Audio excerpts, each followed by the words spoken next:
ठीक। Okay okay, bye bye. तो साथियों नमस्कार, स्वागत है आप सबका। कैसे हैं आप सब? आशा करते हैं कि आप सब बहुत अच्छे होंगे।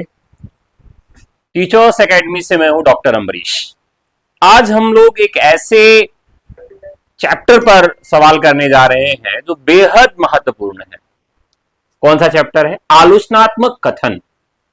आज हमने जो भी सवाल रखे हैं वो स्थापना तर्क और आलोचनात्मक कथन के हैं।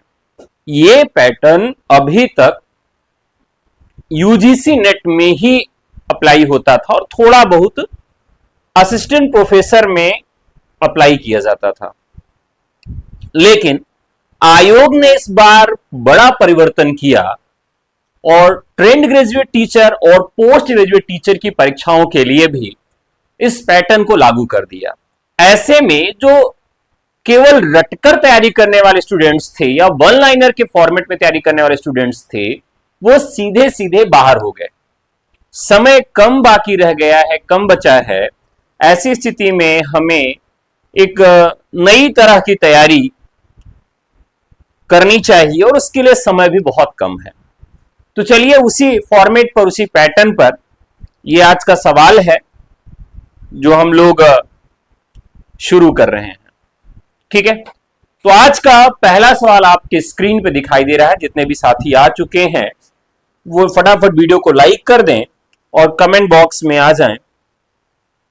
ठीक है, आप लोगों की विशेष मांग पर धुरंधर 2.0 बैच लॉन्च किया जा रहा है। ये अपकमिंग वैकेंसी 2026 के लिए नया बैच होगा और यह बैच 5 जून से शुरू किया जा रहा है। 5 जून से टीजीटी पीजीटी 2026 का नया बैच शुरू हो रहा है।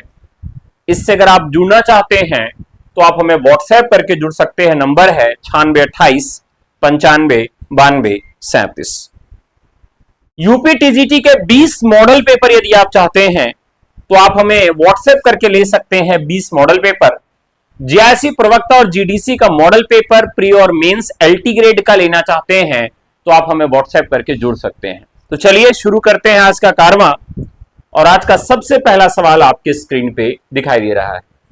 सवाल क्या है कि भक्तिकाल हिंदी साहित्य का स्वर्ण युग है क्योंकि इसमें लोक कल्याण और आध्यात्मिक चेतना का अपूर्व समन्वय मिलता है। इस काल के कवियों ने युगीन हताशा और राजनीतिक पराजय से विमुख होकर केवल आध्यात्मिक वैराग्य का प्रचार किया।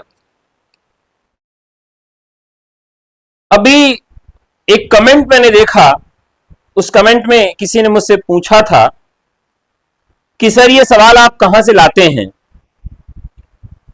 तो सही बात है कि ज्यादातर संस्थान और लोग previous year question paper UGC का, मतलब यहां का वहां, वहां का यहां, कट कॉपी पेस्ट करके ही सवाल आपको करवाते हैं और मैं बेहद मेहनत के साथ इन सवालों को बनाता हूं और फिर टाइप होके आप तक पहुंचते हैं और इस मेहनत के लिए आप हमें अप्रिशिएट भी करते हैं और यही हमारे ऊर्जा का कारण है। तो देखिए यहां पर भक्तिकाल क्या करता है, समन्वय जो शब्द आ रहा है, यहां हर चीज का समन्वय मिलता है। निर्गुण सगुण का समन्वय है, जाति का समन्वय है, धर्म का समन्वय है, यानी समन्वय की जो भी कड़ियां हो सकती हैं वह भक्ति काल में देखने के लिए मिलती हैं। इसी समन्वय चेतना के लिए ये होता है। तो ए आंसर तो इसका एकदम सही, लेकिन आर गलत है।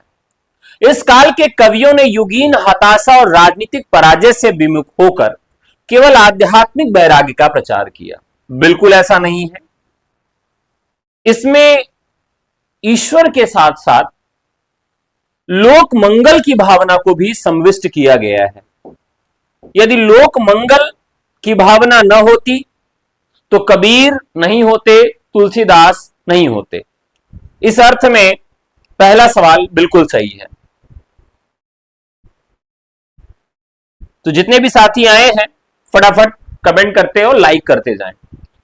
रीतिकालीन कविता केवल दरबारी विलास की वस्तु है जिसमें युगीन यथार्थ का कोई अंश नहीं है। दरबारी आश्रय में रहने के कारण रीतिकालीन कवियों की दृष्टि जनसामान्य के सुख दुख से पूरी तरह कट चुकी थी। बताइए अब यहां क्या कहा गया है कि रीतिकालीन कविता केवल दरबारी विलास की वस्तु, इसमें युगीन यथार्थ का कोई अंश नहीं है। दरबारी आश्रय में रहने के कारण रीतिकालीन कवियों की दृष्टि सामान्य सुख दुख से पूरी तरह कट चुकी थी। देखिए ये सही तो है, लेकिन पूरी तरीके से ये सही नहीं है, पूरी तरीके से सही नहीं है।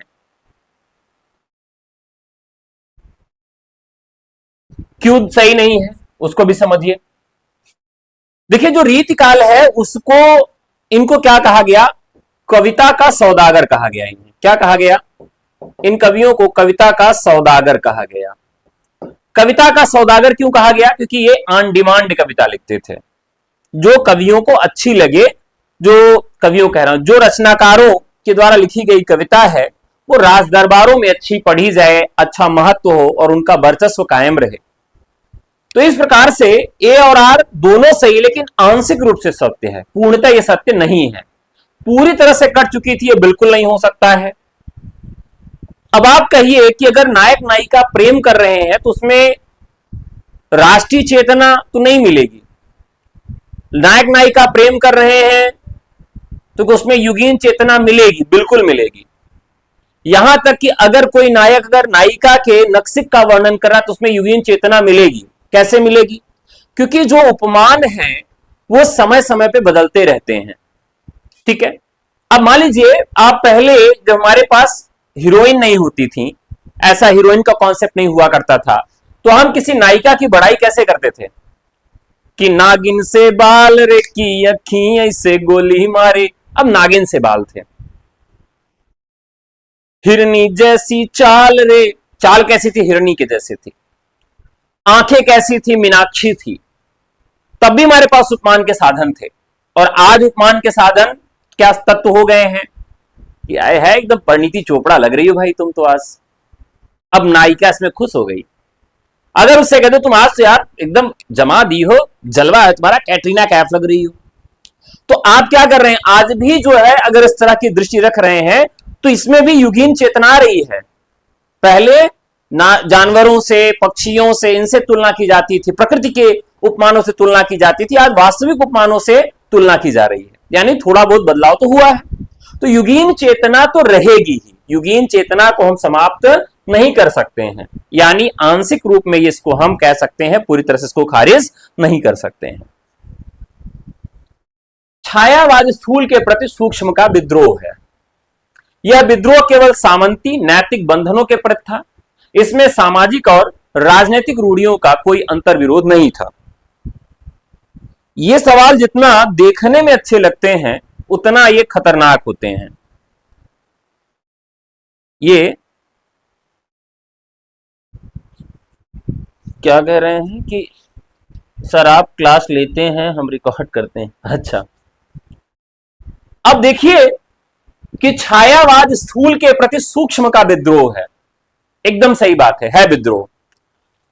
सूक्ष्म कौन है, जो समाज से एकदम कटा हुआ व्यक्ति है, यानी जो संघर्ष करने वाला व्यक्ति है, आम व्यक्ति है, वो भी क्या कर रहा है, वो भी तनकर खड़ा हो रहा है, प्रश्न पूछ रहा है, आजादी की बात कर रहा है, सामंतवादी व्यवस्था का धीरे धीरे उसके प्रति विरोध की भावना उपजा रहा है। इसके बरक्स जो है केवल सामंती नैतिक बंधनों के प्रति था। इसमें सामाजिक और राजनैतिक रूढ़ियों का कोई अंतर्विरोध नहीं था। सामाजिक और नैतिक रूढ़ियों का भी अंतर्विरोध था। सामंतवाद का तो विरोध था ही कि वह तोड़ती पत्थर, मैंने देखा उसको इलाहाबाद के पथ पर। निराला की कविता में देखिए तो सबसे अधिक आपको देखने के लिए मिलेगा। वो लिखते हैं कि अबे सुन बे गुलाब भूल नहीं पाए खुशबू रंगो आप। बादल राग कविता देख लीजिए, मजदूर कविता देख लीजिए, ओ मजदूर तू ही सब चीजों का करता, तू ही सब चीजों से दूर। प्रगतिवाद में जब यह कविता बढ़ जाती है आगे, यानी ये तो था ही, स्थूल के प्रति सूक्ष्म का विद्रोह था, सामंती नैतिक बंधनों के प्रति भी था। लेकिन राजनीतिक रूढ़ियों का कोई अंतर्विरोध नहीं था। बिल्कुल राजनीतिक रूढ़ियों का अंतर्विरोध था। जो अब तक रूढ़ियां चली आ रही थी उसमें नई नई स्थापनाओं का विरोध था। कहीं कोई गांधीवाद पर था, कोई कहीं प्रतिविज्ञा दर्शन पर था। तो जो अपने तरह के भारतीय दर्शन थे, पाश्चात्य दर्शन थे, और जो भी सामाजिक और राजनीतिक रूढ़ियां थी, उनके बीच पर भी जो अंतर्विरोध था, दर्शन के स्तर पर जो अंतर्विरोध था, वह इस काल में देखने के लिए मिलता है। प्लेलिस्ट बनवा देंगे, ठीक है, प्लेलिस्ट बनवा देंगे, आज हम बोल देंगे। तो इस प्रकार से प्रश्न संख्या 3 जो है इसका क सही है, ए सही है और आर गलत है। प्रयोगवाद ने हिंदी कविता में पहली बार व्यक्तिकता को स्थान दिया, जिसमें समष्टि की पूरी तरह उपेक्षा हुई। अज्ञेय के अनुसार व्यष्टि ही समष्टि का आधार है। दीपक जब अपनी लौ में एकांत में जलेगा तभी वह समाज को आलोकित कर पाएगा। बढ़िया सवाल है ये।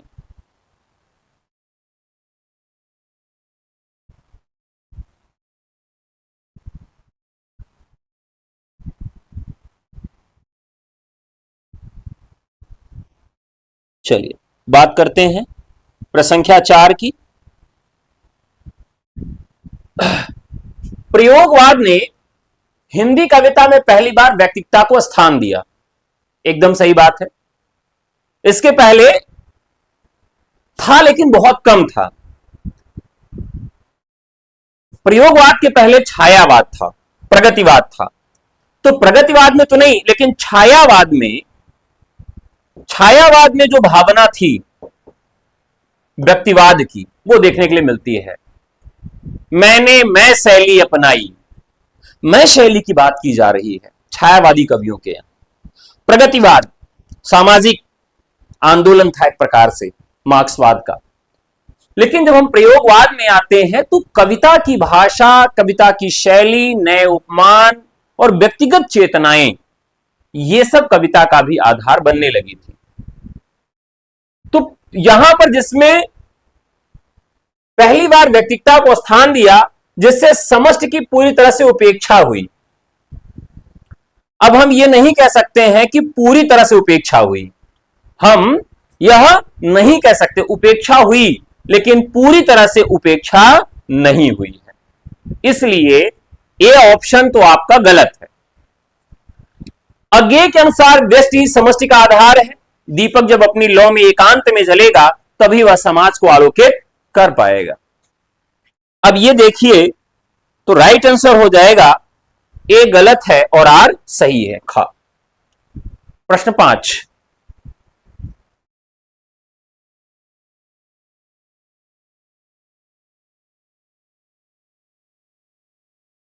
चलिए। आचार्य रामचंद्र शुक्ल ने त्रिवेणी में कबीर को स्थान नहीं दिया क्योंकि वे कबीर के धार्मिक और दार्शनिक विचारों के कट्टर विरोधी थे। शुक्ल जी का मानना था कि कबीर की भाषा और अभिव्यक्ति की शैली साहित्यिक कसौटी पर उतनी खरी नहीं उतरती, उनमें जायसी या तुलसी जैसा रस परिपाक नहीं है।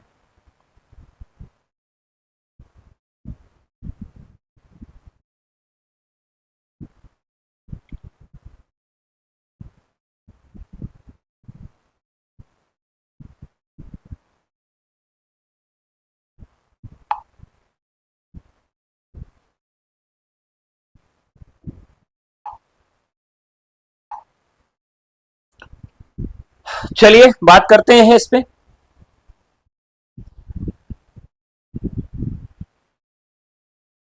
आचार्य रामचंद्र शुक्ल ने त्रिवेणी में कबीर को स्थान नहीं दिया, ठीक है, नहीं दिया क्योंकि वे कबीर के धार्मिक और दार्शनिक विचारों के कट्टर विरोधी थे, ऐसा था। अब देखिए कबीर जो थे वो निर्गुण थे,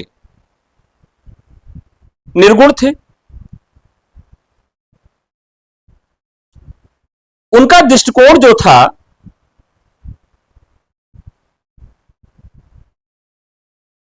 कबीर ज्ञान मार्ग को शुष्क मानते थे। कलात्मक साहित्यिक कसौटी पर कबीर की भाषा की अनगढ़ता उन्हें त्रिवेणी में स्थान नहीं दिलाती है। यानी रामचंद्र शुक्ल ने कबीर को बाहर क्यों किया? साहित्यिक कोटि की वजह से। क्यों? अब उन्होंने अगर बाकी साहित्य को सांप्रदायिक कहा तो उसके पीछे का भी कारण था कि उसमें साहित्यिकता की दृष्टि से, काव्यशास्त्र की दृष्टि से वह बात देखने के लिए नहीं मिलती थी। तो कबीर को न रखने का जो पहला कारण था और बड़ा कारण था वो साहित्यिक कोटि में उनकी रचना को न मानना। तो धार्मिक और दार्शनिक विचारों के कट्टर विरोधी नहीं थे, वो कट्टर विरोधी नहीं थे कबीर के। कबीर दास, देखिए आज हम ईश्वर को मानते हैं, हमारे पास दो मार्ग थे मुख्य रूप से, कि भाई जो पढ़ा लिखा व्यक्ति है वह ईश्वर को जान जाएगा, वो सभी शास्त्र पढ़ लेगा, उपनिषद पढ़ लेगा, वेद पढ़ लेगा, वेदांत पढ़ लेगा और ईश्वर को जान जाएगा और ईश्वर तक पहुंच जाएगा। लेकिन जो व्यक्ति पढ़ा लिखा नहीं है उसको भी ईश्वर को जानने का हक है, वो भी ईश्वर तक पहुंचने का हकदार है। तो ऐसे लोगों के लिए निर्गुण मार्ग था कि जो पढ़े लिखे नहीं हैं, मुख्य धारा के नहीं हैं, उनको भी ईश्वर तक पहुंचाने का मार्ग सुनिश्चित हो। तो उसमें बड़े योद्धा के रूप में कबीर आते हैं सामने, रैदास आते हैं, जायसी जैसे लोग आते हैं। तो यहां पर वो कट्टर विरोधी नहीं थे, यानी ए गलत है। शुक्ल जी का मानना था कबीर की भाषा और अभिव्यक्ति की शैली साहित्यिक कसौटी पर उतनी खरी नहीं उतरती जितना उसमें जायसी और तुलसी जैसा परिपाक नहीं है, यानी ए गलत है और आर सही है। ए गलत है और आर सही है। देखिए ये सवाल गलत बहुत होते हैं, थोड़ा सा अच्छे से पहले समझिए और फिर जवाब देने का प्रयास करिए तो गलत नहीं होगा। सूरदास के भ्रमर गीत में गोपियों की वाग विदग्धता केवल विनोद और मनोरंजन के लिए है, उसमें कोई वैचारिकता या दार्शनिक गंभीरता नहीं है। भ्रमर गीत का मुख्य काव्य उद्देश्य निर्गुण मत और शुष्क ज्ञान मार्ग पर सकुण भक्ति और निश्चल प्रेम मार्ग की विजय दिखाना है।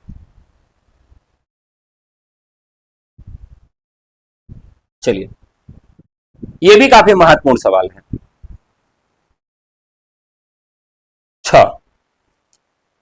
देखिए इसमें देखते हैं, सूरदास के भ्रमर गीत में गोपियों की वाग विदग्धता, वाग विदग्धता का मतलब है कि वाक चातुर्य केवल विनोद और मनोरंजन के लिए है, उसमें कोई वैचारिक या दार्शनिक गंभीरता नहीं है।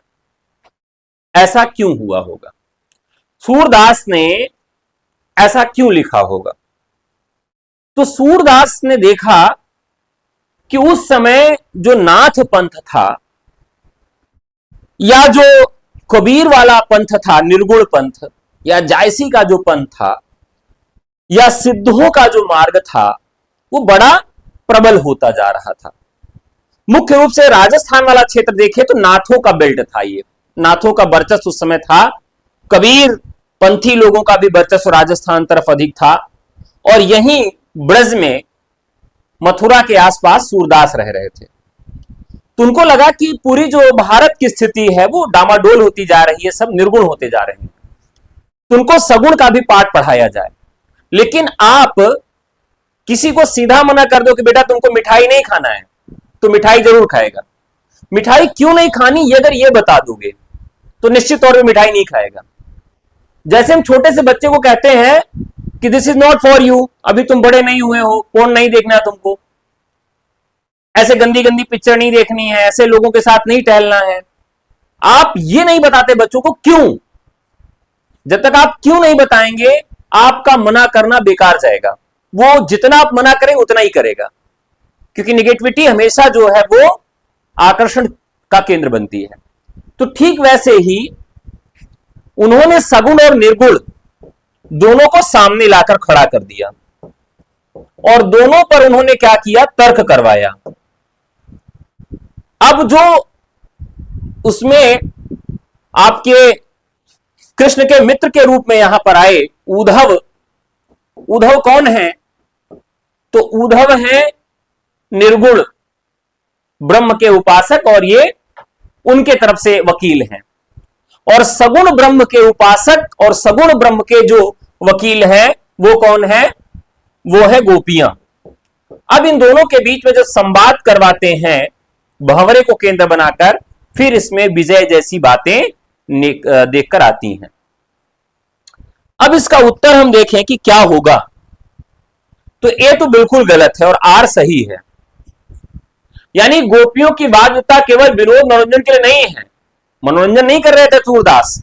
सूरदास क्या दिखाना चाह रहे थे दोनों में संवाद करवा के कि हमेशा सगुण की विजय होती है, इसलिए निर्गुण मार्ग को त्याग देना ही उचित है। तो उन्होंने सगुण की विजय को स्थापित करने के लिए सगुण और निर्गुण का जो तथ्य रखा भ्रमर गीत में। ठीक है, तो ये तो मान लीजिए गलत है। भ्रमर गीत का मुख्य काव्य उद्देश्य निर्गुण मत और शुष्क ज्ञान मार्ग पर सगुण भक्ति और निश्चल प्रेम मार्ग की विजय को दिखाना है। ये एकदम सही है, यानी ए गलत है और आर सही है। प्रश्न संख्या 7। प्रश्न संख्या 7 लेते हैं। यार इतना कम लाइक है भाई, मतलब जितने लोग रहो यार उतने लोग तो लाइक कर दिया करो। चोरी चोरी कुछ लोग देखने आते हैं कि लाइक कर देंगे तो पकड़े जाएंगे कि अच्छा लाइक कर दिया करो भाई। कामायनी केवल एक पौराणिक आख्यान है, इसका आधुनिक युग की बौद्धिक समस्याओं से कोई सरोकार नहीं है। जयशंकर प्रसाद ने कामायनी में आनंदवाद और समरसता के माध्यम से आधुनिक मानव के अंतर्द्वंद रागात्मक बिखराव की समस्या का समाधान प्रस्तुत किया है। तो ये तो गलत है। कामायनी केवल एक पौराणिक आख्यान है, उसका आधुनिक युग की बौद्धिक समरसताओं से कोई सरोकार नहीं है। अब ये जो हमारी सभ्यता है, आधुनिक सभ्यता जो है, सभ्यता कैसे विकसित होती है, यानी देखिए पूरी धरती तो नष्ट हो जाती है, पूरा ब्रह्मांड नष्ट हो जाता है, फिर नई सभ्यता का विकास कैसे होता है, सृजन कैसे होता है। तो एक तरफ प्रलय है, दूसरी तरफ सृजन है, समरसता की स्थापना की गई है। तो इस प्रकार से बौद्धिक समस्याओं का सरोकार तो है उसमें। तो ए तो गलत है लेकिन आर सही है। ए गलत है, आर सही है। मुक्तिबोध की कविताएं फैंटेसी का उत्कृष्ट उदाहरण है, जहां सामाजिक यथार्थ भयानक स्वप्न चित्रों के रूप में प्रकट होता है। फैंटेसी का उपयोग मुक्तिबोध ने केवल पाठकों को चमत्कृत करने और डराने के लिए किया है, उनका युगीन सरोकार से कोई संबंध नहीं था। अब देखिए मुक्तिबोध की कविताएं फैंटेसी का उत्कृष्ट उदाहरण है। फैंटेसी का मतलब क्या होता है? दिवा स्वप्न। मतलब खुली आंखों से जब आप सपना देखते हैं तो उसको हम दिवा स्वप्न कहते हैं। और जो फ्रायड हैं उनके मनोविश्लेषणवाद के अनुसार जब व्यक्ति खुली आंखों से सपना देखता है, इसका मतलब वो वास्तविक जीवन में चीजों को नहीं पूरा कर पाता। फैंटेसी का मतलब ही होता है कि वो चीजें वास्तविक जीवन में नहीं पूरी होंगी, उसी को आप फैंटेसी कह सकते हो। जो चीजें, जो इच्छाएं वास्तविक जीवन में पूर्ण हो जा रही है उसको फैंटेसी नहीं कहेंगे। अब हम कैटरीना कैफ को ही अपनी फैंटेसी मान सकते हैं कि उनसे मेरा विवाह हो रहा है, क्योंकि हम जानते हैं कि उनके साथ मेरा विवाह नहीं हो पाएगा। अगर उनके साथ मेरा विवाह हो जा रहा है तो फैंटेसी नहीं रही वो। तो जो चीजें वास्तविक जीवन में नहीं पूरी हो पा रही हैं और वो दिवा स्वप्न में ही आपके स्थापित हैं, तो मुक्तिबोध की कविताएं फैंटेसी का उत्कृष्ट उदाहरण है, ठीक है, जहां सामाजिक यथार्थ भयानक स्वप्न चित्रों के रूप में प्रकट हुआ है। तो ये तो सही है लेकिन आर गलत है। क्यों? फैंटेसी का उपयोग मुक्तिबोध ने केवल पाठकों को चमत्कृत करने और डराने के लिए किया, उनका युगीन सरोकारों से कोई संबंध नहीं है। अच्छा रोटी बना रही है, बढ़िया, एक रोटी बढ़ा लीजिएगा मेरे लिए भी। निबंध विधा को गद्य की कसौटी माना गया है क्योंकि इसमें लेखक के व्यक्तित्व और उसकी वैचारिक प्रौढ़ता का सबसे कड़ा परीक्षण होता है। आचार्य रामचंद्र शुक्ल के अनुसार यदि पद्य कवियों की कसौटी है तो निबंध गद्य की कसौटी है। यहां पर ए और आर दोनों सही है। मुख्य रूप से पहला कथन याद रखने योग्य है। निबंध गद्य की कसौटी क्यों है? क्योंकि गद्य कसौटी माना क्योंकि इसमें लेखक के व्यक्तित्व और उसकी वैचारिक प्रौढ़ता का सबसे कठिन परीक्षण होता है। आप क्या सोचते हो, क्यों सोचते हो, इसे हम मानते हैं। भाई आप लोग ऐप एक बार चेक कर लीजिए,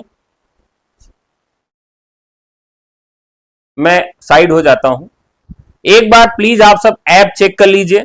ऐप पर आपको अगर मॉडल पेपर टेस्ट नहीं मिलता है, अगर आप पेड बैच में किसी पेड बैच से जुड़े हैं, तो आपको 8318 4892 91 पर व्हाट्सएप करना है, अपने बैच का नाम लिखकर। बैच का नाम लिखकर व्हाट्सएप करना है, अपना विषय बताना है, बैच का नाम बताना है और उसमें लिखना है कि आपको टेस्ट नहीं मिला है। वैसे सारे बैचेस में टेस्ट डाल दिया गया है, ठीक है, सारे बैचेस में टेस्ट डाल दिया गया है। फिर भी अगर आप नहीं खोज पा रहे हैं, एक बार खोजिएगा, नहीं मिलता है तो आप व्हाट्सएप कर दीजिएगा, ठीक है। चलिए, निबंध। तो यहां पर निबंध क्या है? व्यक्तित्व और उसकी वैचारिक प्रौढ़ता का सबसे कठिन परीक्षण किया जाता है। दोनों सही है। गहनानंद के काव्य में जो विरह वेदना है वह केवल एक संसारी नर्तकी सुजान के प्रति लौकिक वासना का प्रकटीकरण है। तर्क। गहनानंद का प्रेम आगे चलकर लौकिक से अलौकिक कृष्ण भक्ति के रूपांतरित हो जाता है, जहां सुजान शब्द ईश्वर का वाचक बन जाता है।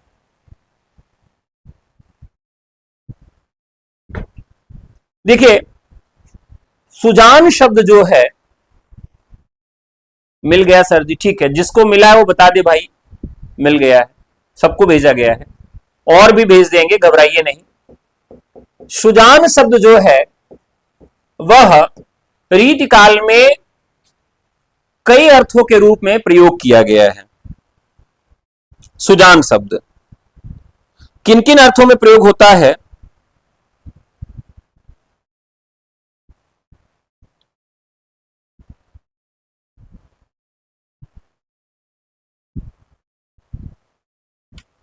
तो यहां पर ये तो गलत है, लौकिक वासना का प्रकटीकरण है, नहीं। यहां पर क्या है, कई अर्थों में सुजान शब्द का प्रयोग किया गया है। तो ए गलत है, आर सही है। लेकिन अब एक बार हम देख लेते हैं कि सुजान शब्द का अर्थ क्या होता है।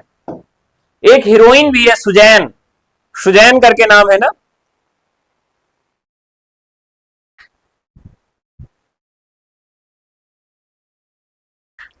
बेटा भैया मुन्ना, सबको एक साथ ही भेजा जाता है, किसी को पर्सनल नहीं भेजा जाता ऐप पर, ठीक है। एक बार खोजिएगा, मिल जाएगा। देखिए,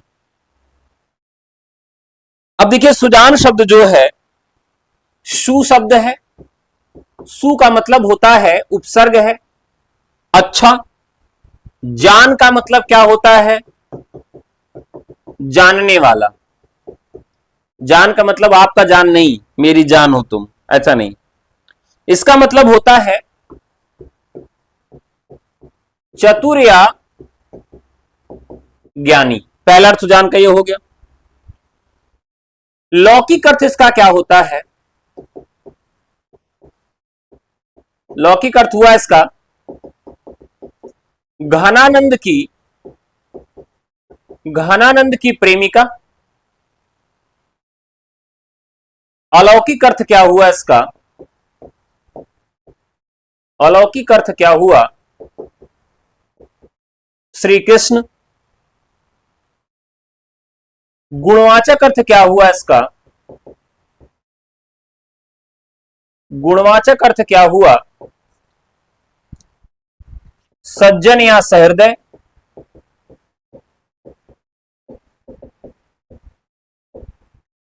सज्जन या सहृदय। तो आप देखिए कि रीतिकाल में लगभग सभी लोगों ने सुजान शब्द का प्रयोग किया है, खास करके जो प्रेम मार्गी कवि हैं, मुक्त कवि हैं रीति के बंधन से, उनके यहां मिलता है। यानी शाब्दिक अर्थ से सुजान का मतलब होता है चतुर या ज्ञानी। लौकिक अर्थ इसका होता है घनानंद की प्रेमिका। अलौकिक अर्थ होता है श्री कृष्ण भगवान और गुणवाचक अर्थ होता है सज्जन या सहृदय। प्रैक्टिस सेट दे दिया गया है भाई, एक बार आप जाके सर्च कर लीजिए। बार बार मैं आपको बता रहा हूं कि प्रैक्टिस सेट डाल दिया गया है, आप सभी अपने बैचेस में जाके देख लीजिए। नहीं मिला हो तो आपको एक नंबर प्रोवाइड कराया है मैंने, नंबर क्या है? 8318 4892 91 इस नंबर पर आप अपने बैच का नाम, अपना विषय और लिख के भेज दीजिए कि आपको टेस्ट पेपर नहीं मिला है। वैसे 100% बैचेस जो हैं, 100% जो बैचेस हैं, वो कोई भी कभी का भी बैच हो उसमें पेपर भेज दिया गया है। पहले आप अच्छे से ऐप में सर्च करिए, खोजिए, नहीं मिले तो आप व्हाट्सएप करिए, ठीक है।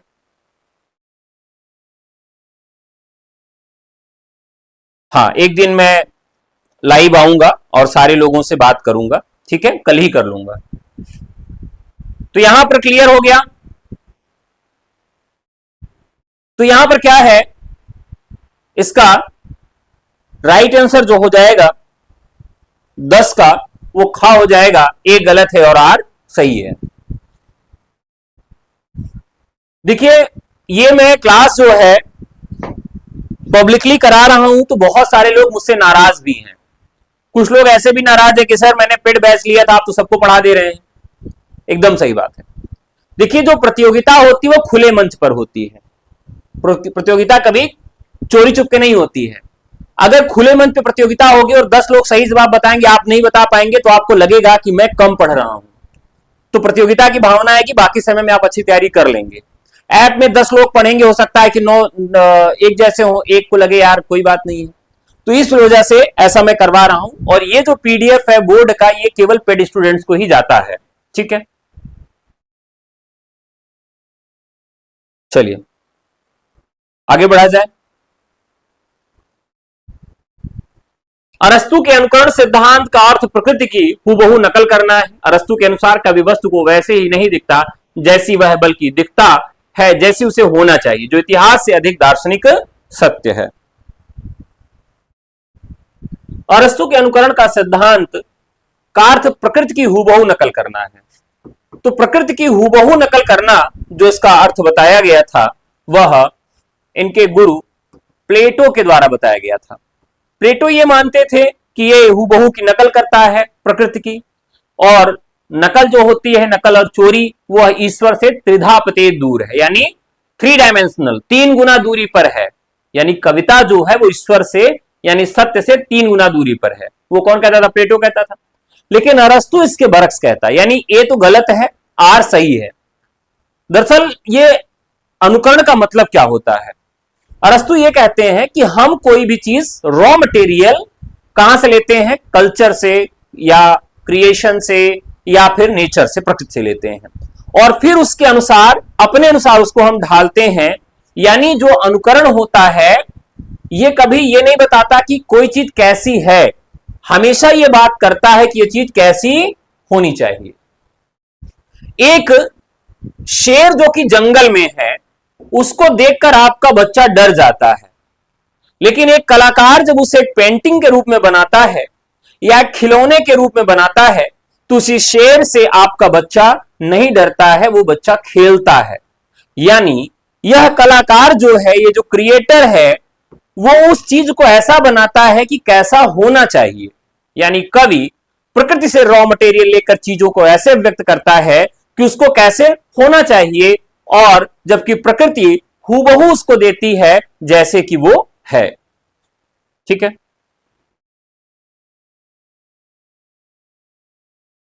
अब देखिए, अनंत कुमार यादव ने कहा है कि पाश्चात्य नहीं पूछा जाएगा, फालतू के सवाल मत लाओ।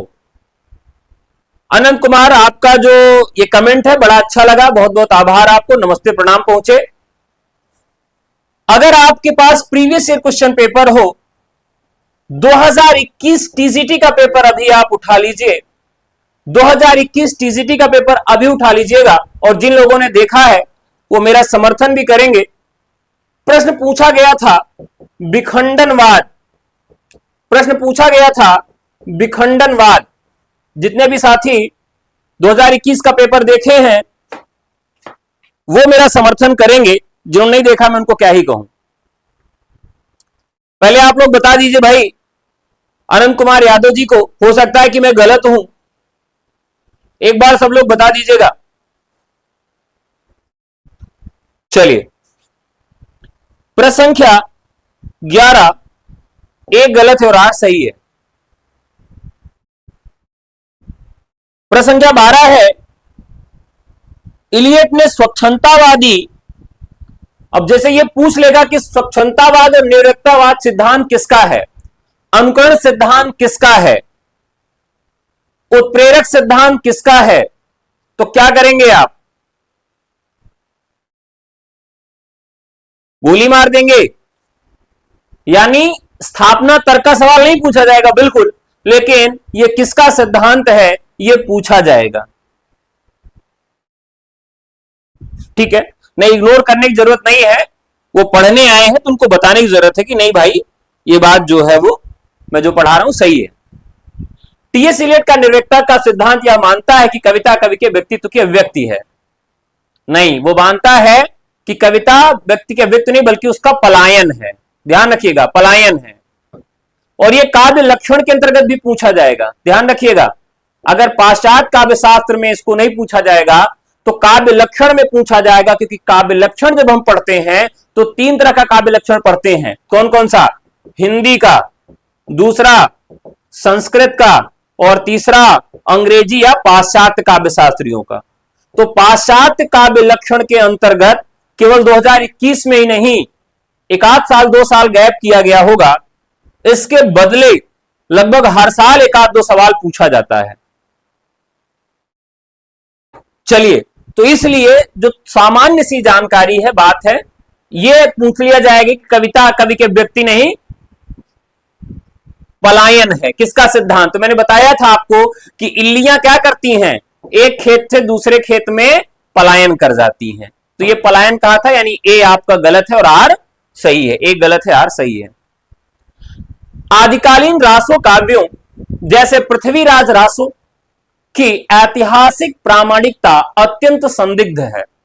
ये ग्रंथ मूलतः चारण कवियों द्वारा अपने आश्रयदाताओं के अतिशयोक्तिपूर्ण शौर्य वर्णन के लिखे गए थे, जिनमें सदियों का प्रक्षिप्त अंश जोड़े जाते हैं। धन्यवाद।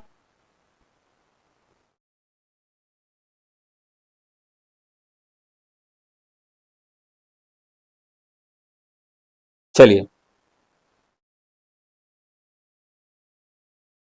अब देखिए, होता यह है कि जरूरी नहीं है कि पूछा जाए और यह जरूरी भी नहीं है कि नहीं पूछा जाए। ठीक है, दोनों स्थिति होती, क्योंकि 125 सवाल ही बनाने हैं और 125 में सबको कवर नहीं कर सकता। वो पीजीटी का पेपर उठा के देखें तो काव्यशास्त्र को एकदम लुढ़का दिया, काव्यशास्त्र से सवाल ही नहीं पूछा गया।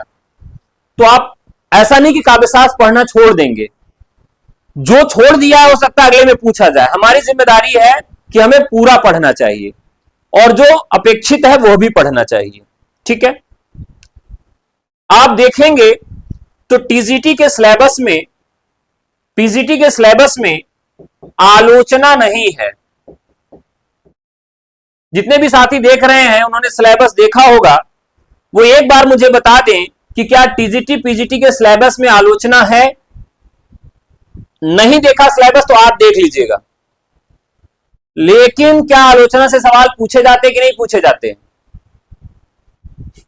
तो ध्यान रखिए कि आलोचना जो है वो आपके सिलेबस में नहीं है, ना तो टीजीटी में है ना पीजीटी में है ही नहीं।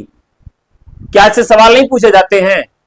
तो हमें सिलेबस भी देखना है, ट्रेंड भी देखना है, और जो आपका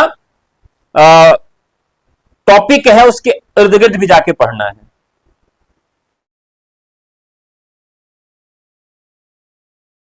ठीक है, तो हमें ट्रेंड को देखना है। सिलेबस को अगर देख के पढ़ेंगे तो उलट जाएंगे। पीजीटी के सिलेबस में कहीं आलोचना लिखा ही नहीं है कि आलोचना पढ़ा जाएगा।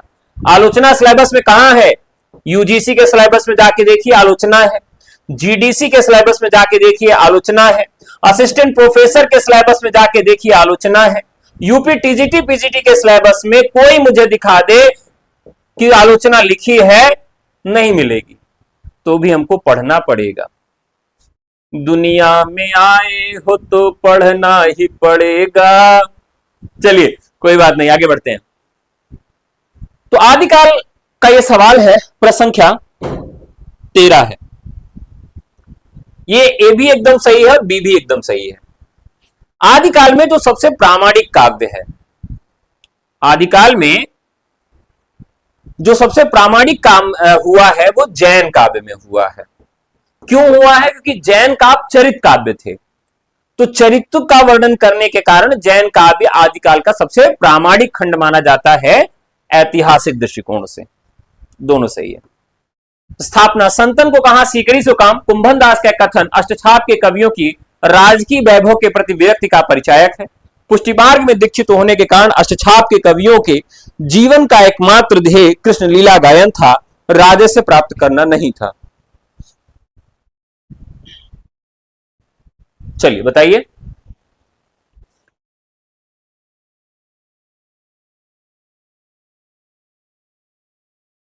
राइट आंसर हो जाएगा ए और आर दोनों सही है। कुंभन को कहा, तो ये कौन से थे? अष्टछाप के कवि कृष्ण लीला गायन था, राजाश्रय प्राप्त करना नहीं था, क्योंकि वो राजाश्रय वाली जो प्रवृत्ति है आदिकाल, उसी से वो निकले हुए थे।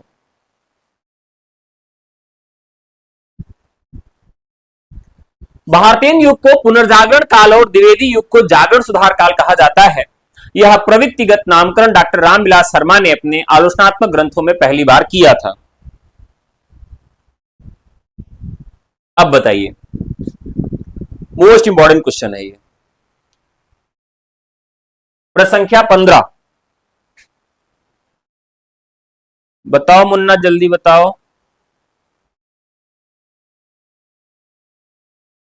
जल्दी जल्दी बताएंगे तो जल्दी होगा। आज हमारे एक मित्र का बर्थडे है तो सेलिब्रेट करने जाना है, इस वजह से थोड़ा सा जल्दी क्लास खत्म करेंगे, तो थोड़ा सा फास्ट फास्ट आपको आंसर भी देना है।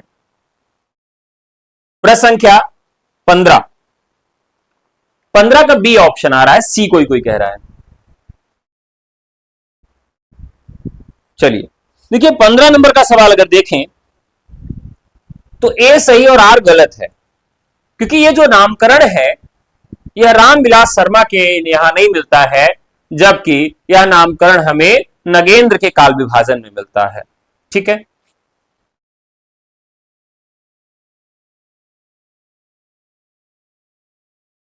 ठीक है, सॉरी।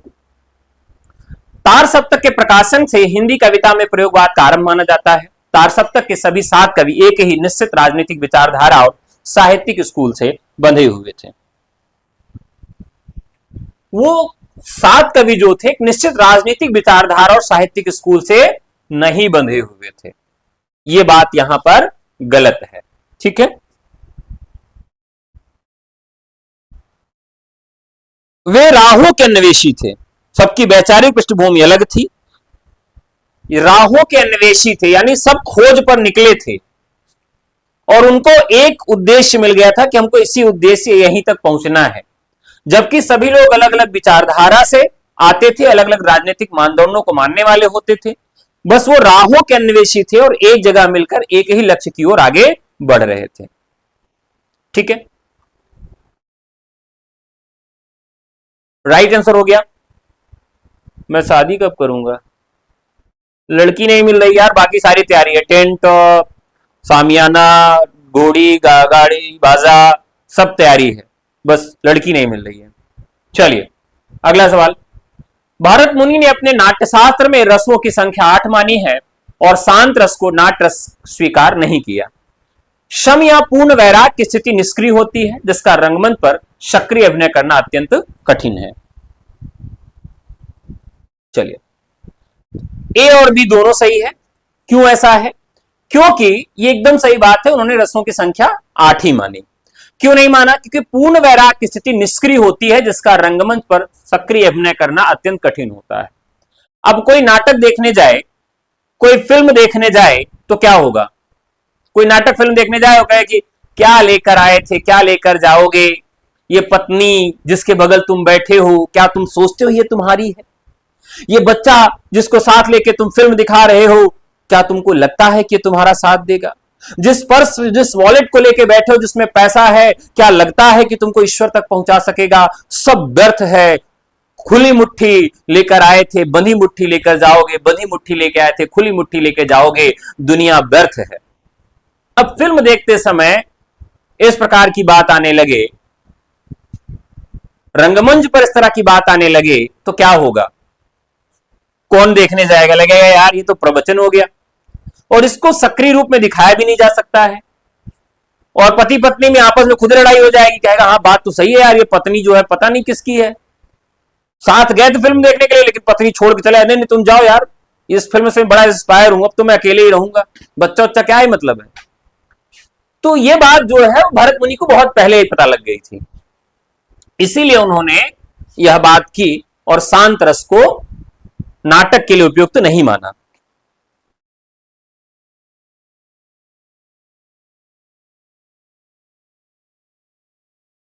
अरे यार हो भी गई होगी तो नहीं बताएंगे, क्या दूसरी मिल जाएगी क्या, ऐसी थोड़ी बात है कि कोई चीज मिल रहा है तो कह देंगे लड्डू मिला भैया आपको, जैसे छोटे बच्चे कहते हैं लड्डू मिला 15 अगस्त पे, कहें नहीं नहीं मिला, हाथ में दबा के बैठे हैं या मुंह में भर लिए, कहें नहीं मिला, दूसरा लड्डू मिल जाएगा। पत्नी है, लड्डू नहीं है कि मुंह में भरे रहेंगे दूसरा लड्डू मिल जाएगा। आप लोग ऐसा मजा लेते हैं मेरा। भामा को अलंकार संप्रदाय का आदि प्रवर्तक माना जाता है, जिन्होंने अलंकार को काव्य का अनिवार्य तत्व घोषित किया। भामा के अनुसार जैसे किसी सुंदर स्त्री का मुख आभूषणों के बिना सुशोभित नहीं होता, वैसे ही कविता अलंकारों के बिना प्रभावहीन होती है।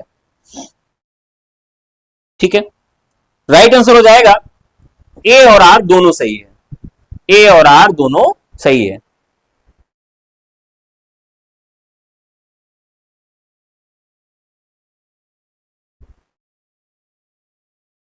भामा को अलंकार संप्रदाय का आदि प्रवर्तक माना जाता है। ठीक है, 6वीं शताब्दी, अलंकार को काव्य का अनिवार्य तत्व इन्होंने ही घोषित किया था। ठीक है, तो राइट आंसर हो जाएगा क। अमीर खुसरो को खड़ी बोली हिंदी का प्रथम कवि माना जाता है। अमीर खुसरो को खड़ी बोली हिंदी का प्रथम कवि माना जाता है। खुसरो की पहेलियां और मुकरियों की भाषा पूरी तरह आधुनिक खड़ी बोली द्विवेद युगीन जैसी तत्सम निष्ठ है। तो देखिए वहां पर द्विवेदी युग जैसी तत्समनिष्ठ नहीं है, उसमें अरबी फारसी शब्दों का भी प्रयोग है, और यह कहें हिंदुस्तानी भाषा उसको कह सकते हैं, इस प्रकार की भाषा देखने के लिए मिलती है।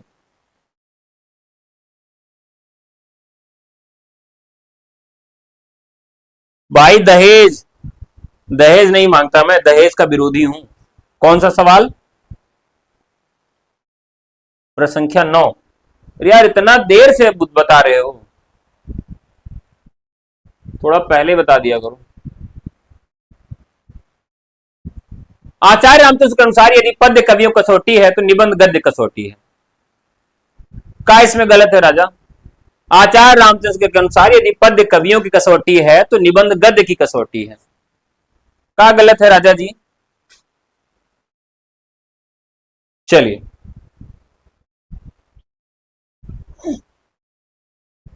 अगला सवाल लेते हैं, प्रश्न संख्या 20।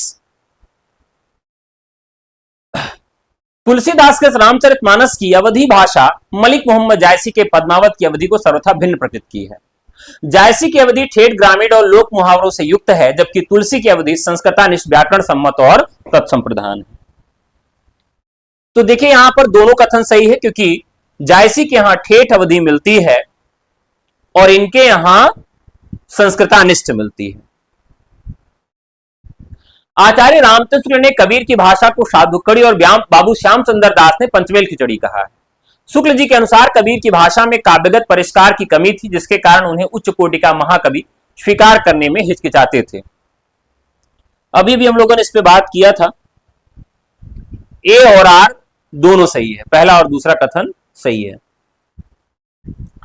भारतेंदु के रचनाकारों में स्वदेश अनुराग, देशभक्ति और राजभक्ति एक स्पष्ट अंतर्विरोध दिखाई देता है।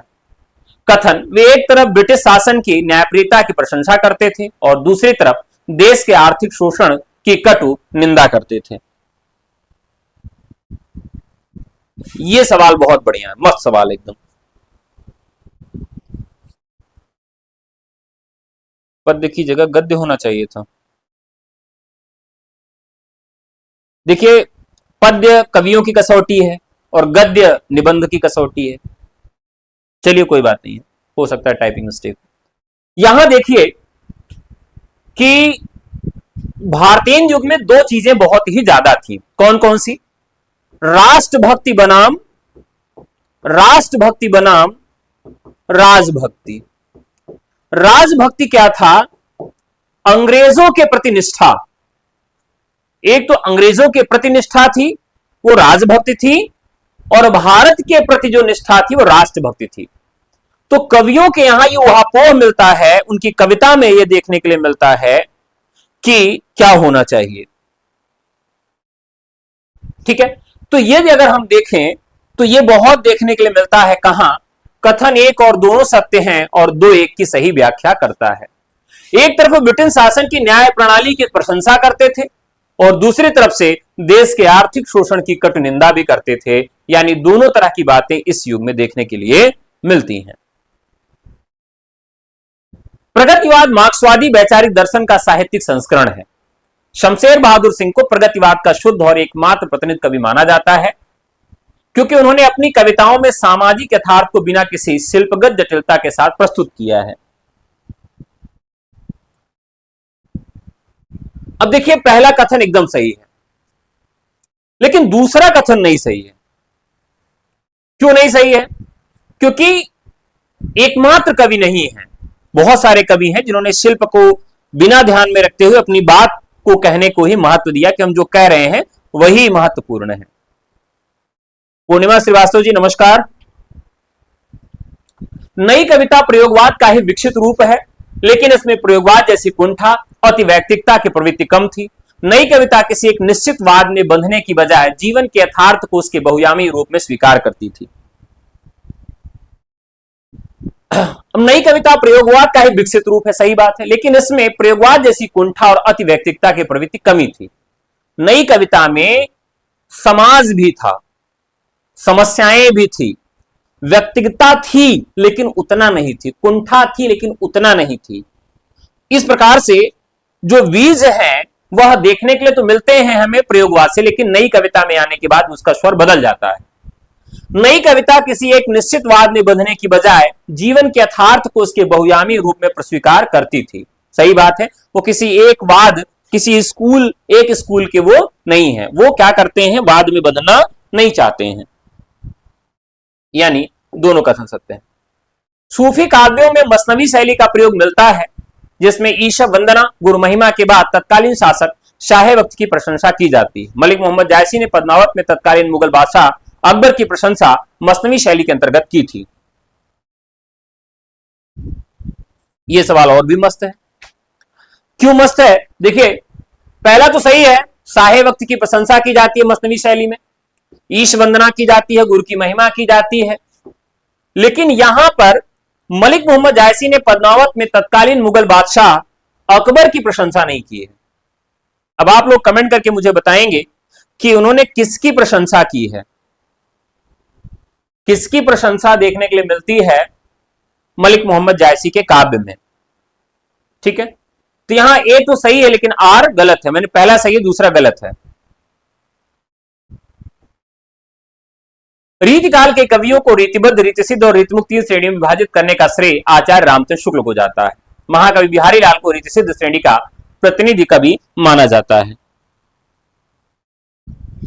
कथन एक असत्य है और कथन दो सत्य है। तो दो तो सत्य है, महाकवि बिहारी लाल को रीतिसिद्ध श्रेणी का प्रतिनिधि कवि माना जाता है, लेकिन इनको बांटने का जो काम है वह आचार्य रामचंद्र शुक्ल ने नहीं किया था। हाँ, एकदम सही है, शेरशाह सूरी। ठीक है,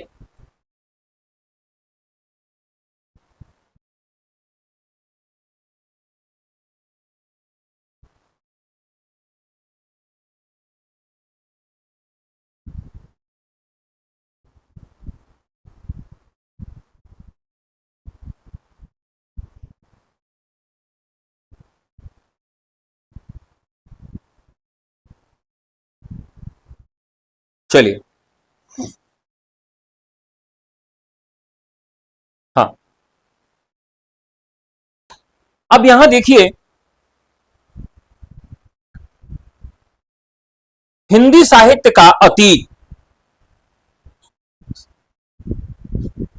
विश्वनाथ प्रसाद मिश्र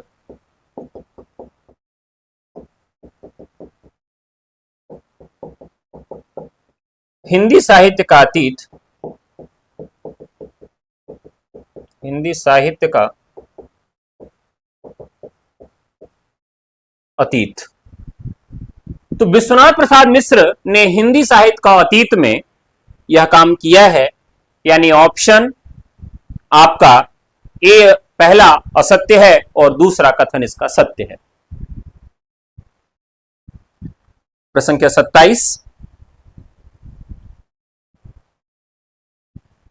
महादेवी वर्मा के काव्य में जो रहस्यवाद मिलता है पूरी तरह से कबीर के संतों वाले साधनात्मक और हठयोग से प्रभावित रहस्यवाद जैसा ही है। महादेवी जी का रहस्यवाद प्रकृति के सुकुमार माध्यमों से अभिव्यक्त होने वाला और विरह की मधुर वेदना से उत्प्रोत भावात्मक रहस्यवाद है। अब देखिए, जो महादेवी वर्मा का रहस्यवाद है वह पूरी तरह से कबीर वाले संतों के साधनात्मक रहस्यवाद और हठयोग से प्रभावित है, बिल्कुल नहीं। इनका जो रहस्यवाद है वो काफी कुछ बौद्धिज्म से प्रभावित है। लिखा तो विश्वनाथ ने किया, यह बौद्धिज्म से प्रभावित था, यानी पूरा पूरा हम ये नहीं कह सकते कि इनका कबीर और संतों से प्रभावित था। महादेवी का रहस्यवाद प्रकृति के सुकुमार माध्यमों में अभिव्यक्त होने वाले और विरह की मधुर वेदना से उत्प्रोत रहस्यवाद है, यानी पहला गलत है और दूसरा सही है। 27 का ग is the right answer. Hindi नाटक और रंगमंच के विकास में भारतेंदु हरिश्चंद्र ने पारसी थिएटर की व्यावसायिकता के समानांतर एक सुरुचिपूर्ण लोक उन्मुख रंगमंच की नींव रखी। जयशंकर प्रसाद के ऐतिहासिक नाटक पूरी तरह सरल रंगमंचीय थे और उन्हें आसानी से बिना किसी अतिरिक्त तैयारी के साधारण मंच पर खेला जा सकता था। चलिए देखिए, ये तो सही बात है। हिंदी नाटक और रंगमंच के विकास में भारतेंदु हरिश्चंद्र ने पारसी थिएटर की व्यावसायिकता के समानांतर एक सुरुचिपूर्ण लोक उन्मुख रंगमंच की नींव रखी थी, सही है। लेकिन जयशंकर प्रसाद के जो नाटक है पूरी तरह से रंगमंचीय नहीं थे। रंगमंच के दृष्टिकोण से वो काफी सफल नहीं थे, असफल भी थे। तो इस दृष्टिकोण से आप देखिए तो ये जो आपका कथन है, पहला कथन तो सही है लेकिन दूसरा कथन आपका असत्य। कथन एक सत्य है और कथन दो असत्य है। ठीक है, अगला सवाल। आचार्य रामचंद्र शुक्ल ने हिंदी का प्रथम मौलिक उपन्यास लाला श्रीनिवास दास की परीक्षा गुरु 1882 को माना है। परीक्षा गुरु में सामंती विरासता के दुष्परिणामों और पश्चिमी सभ्यता के अंधानुकरण के प्रति सचेत किया गया है। अब देखिए, कथन एक और कथन दोनों सत्य हैं। ठीक है, आचार्य हजारी प्रसाद द्विवेदी ने नाथ संप्रदाय और सिद्धों की परंपरा को कबीर के साहित्य का मुख्य वैचारिक स्रोत माना है। द्विवेदी जी का मानना था यदि इस्लाम भारत में ना भी आया होता तो भी हिंदी भक्ति साहित्य का 12 आना वैसा ही होता जैसा कि आज है। कथन एक और दो दोनों सत्य है। हजारी प्रसाद द्विवेदी मानते हैं कि यह भारतीय चिंतन धारा का स्वाभाविक विकास है। भक्ति काल का उदय भी भारतीय चिंतन धारा का स्वाभाविक विकास है।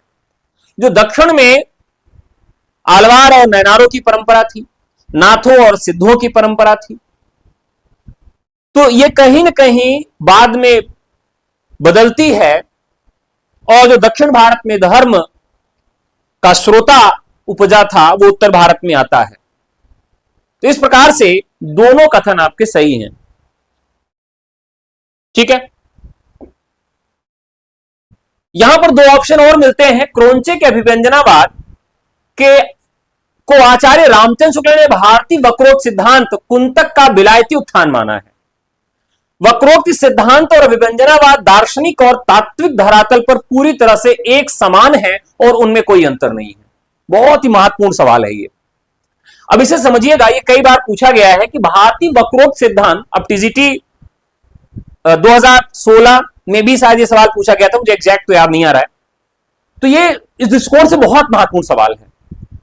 रामचंद्र ने भारतीय वक्रोक्त सिद्धांत कुंतक का विलायती उत्थान माना है, क्योंकि एक जो धारा है वो वक्रोक्ति को क्या मानती है, मात्र एक अलंकार मानती है। और जो ये वक्रोक्त सिद्धांत है यह भी लगभग वैसा ही है।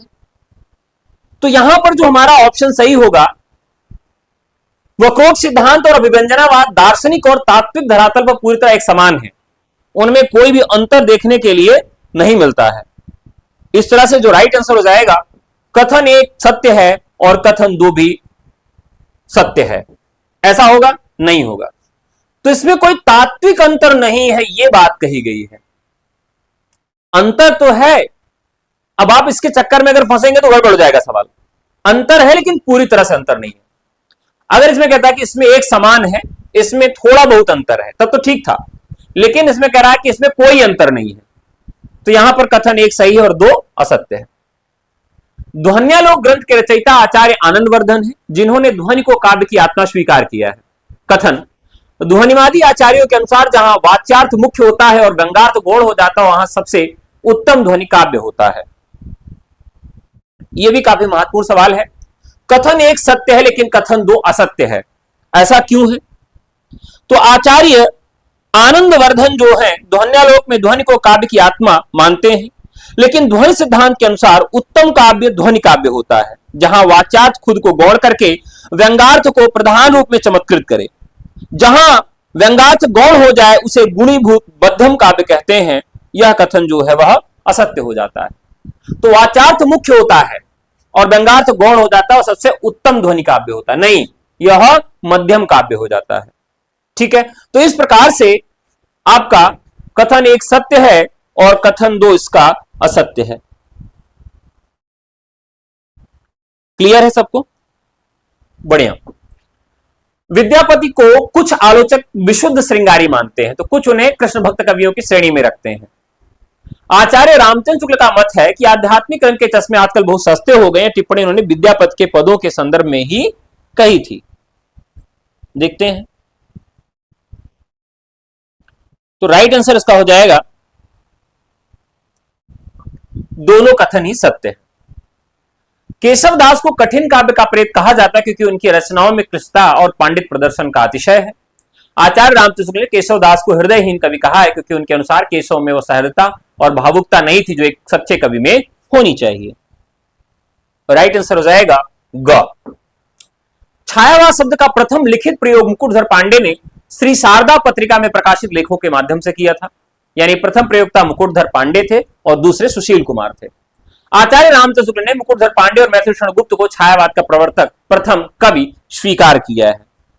राइट आंसर हो जाएगा ए और दो दोनों सही है। निबंधकार कुबेरनाथ राय और डॉक्टर विद्यानिवास मिश्र को ललित निबंधकार की श्रेणी में रखा जाता है। ललित निबंधों में वैचारिकता, सांस्कृतिक गंभीरता का पूर्ण भाव होता है और केवल हल्के फुल्के मनोरंजन के लिए लिखे जाते हैं। प्रश्न संख्या 36। यहां कथन एक सत्य है और दो असत्य है।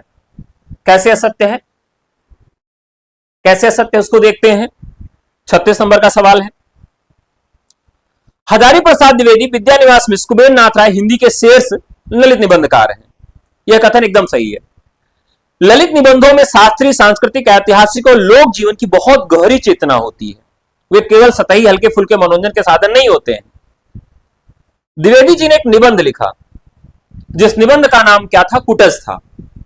क्या नाम था उसका? कुटज था। अब यह निबंध उन्होंने कैसे लिखा और क्यों लिखा होगा? क्यों लिखा होगा?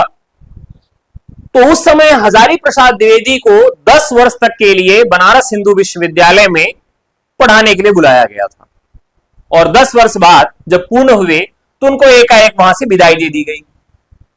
अब वो कुछ दिनों के लिए बेरोजगार हो गए, उनके पास कोई रोजगार नहीं था। फिर उनको चंडीगढ़ में एक विश्वविद्यालय खुला, वहां के कुलपति महोदय ने उनको बुला लिया कि भाई आप आ जाइए। अब उनके पास कुछ था ही नहीं, वो चले जाते हैं चंडीगढ़।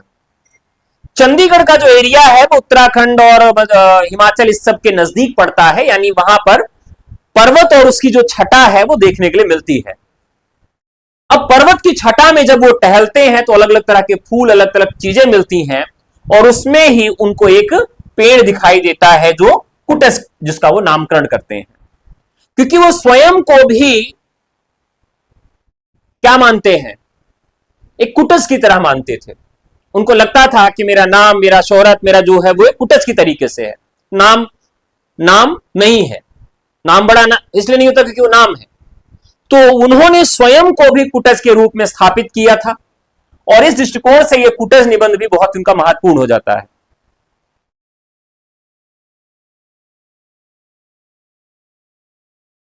यार आप लोग तो ऐसा ऐसा सवाल पूछते हैं कि ऐसा लगता है कि या तो आपको पकड़ के फैटिया दे या खुद ही जो है कहीं डूब के नहा लें। टॉपिक वाइज जब आपको पेपर सवाल सॉल्व कराए जा रहे हैं, आपने देखा होगा कि इसमें केवल एक टॉपिक के सवाल आज हैं, आलोचनात्मक कथन। और जो आप बैच की बात कर रहे हैं, संकल्प बैच की बात, तो जो नया बैच है, बाकी सारे बैचेस में क्लासेस खत्म हो गई हैं, सिलेबस खत्म हो गया है, तो अब केवल धुरंधर बैच है जिसकी क्लासेस शुरू होंगी। बाकी सारे बैचेस में क्लासेस खत्म हो गई हैं। 2022 की वैकेंसी को टारगेट करके जितने भी बैच शुरू किए गए थे वो सारे बैचेस खत्म हो गए हैं, सारे बैचेस खत्म कर दिए गए हैं, कोर्स खत्म हो गया है, मॉडल पेपर डाल दिया गया है और पेपर के बाद वो सारे बैचेस डिसेबल हो जाएंगे।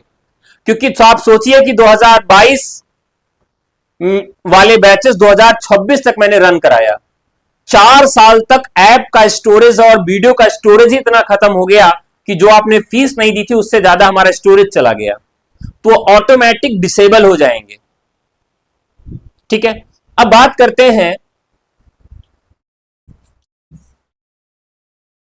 करते हैं जो यही सवाल पूछे जाएंगे,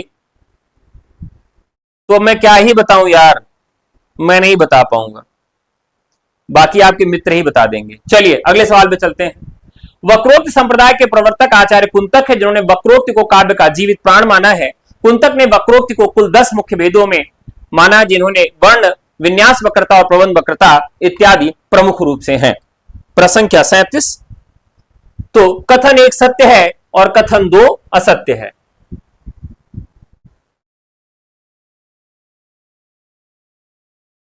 ठीक है,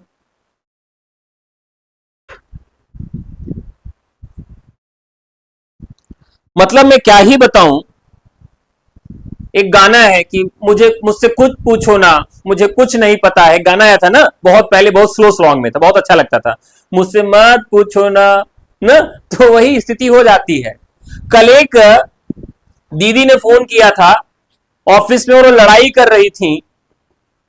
क्या लड़ाई कर रही थी कि आपने हिंदी का तो पूरा नोट्स दे दिया है लेकिन उसमें जीएस के कहीं नोट्स हैं नहीं। अब बताइए 10 दिन पेपर बचा हुआ है, मैं क्या पढ़ूंगी, क्या एग्जाम दूंगी। आप लोग लुटेरे हैं और खूब वो जो है सुनाई है। अब मैं दीदी को क्या कहूं, बताइए, आप ही लोग बताइए, उन दीदी को क्या कह सकता हूं मैं, कुछ नहीं कह सकता।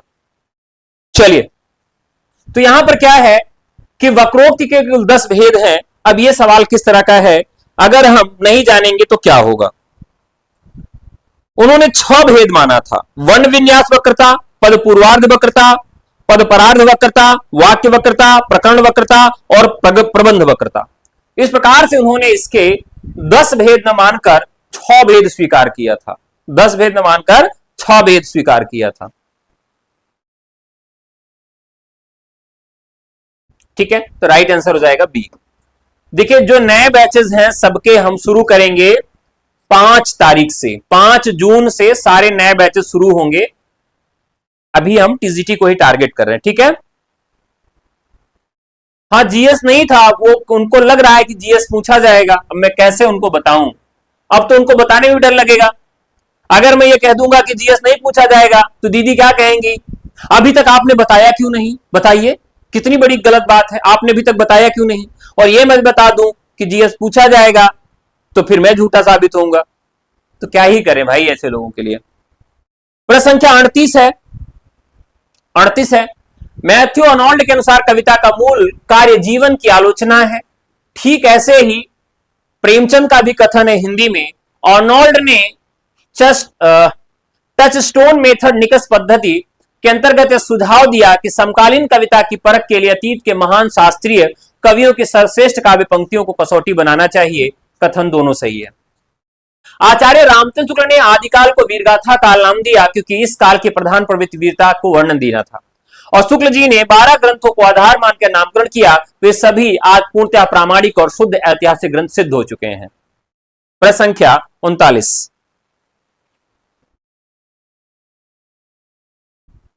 प्रश्न संख्या 39। अब बताओ, देखो अगर आपने ऐसे सवालों को सीरियस नहीं लिया और बहुत जल्दबाजी में सॉल्व किया तो ये आते हुए सवाल आपके गलत होंगे। सवाल बेहद आसान है लेकिन आप गलत करके चले आओगे। ठीक है, बताओ कौन सा सही होगा इसमें।